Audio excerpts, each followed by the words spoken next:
Next step in fixing the edges of a Retique liquid wood application, I think it turned out better. It's one of these accidental artist things that at first you think it's a mistake or a problem, but once you fix it, you like it even better. So let me show you how I'm going to do it.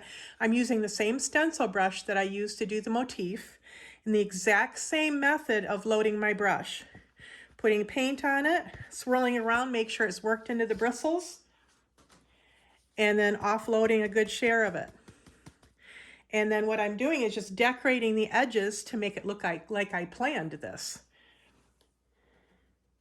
Basically, I'm just pouncing it just like I would doing stenciling, and I'm adding a pretty little border with the same color of my stencil and making it look like I planned it, which of course I did, right?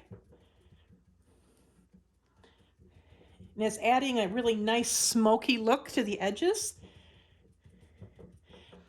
And honestly, I like it better than the traditional perfection on the edges because it looks like it's developing some great character.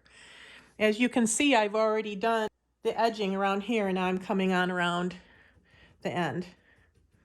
And then when you see it getting a bit light, because you want it light and dark, you want it varied. And you want to make sure you get on the edges as well, but not completely. You don't want to completely cover it.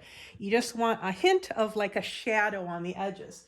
You just go get more paint and continue on. It's totally random. You're not going for perfection here. You're going for accent.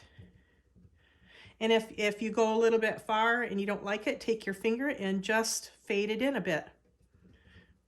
But really, random is good. You want it to be different all the way around. You don't want it perfect.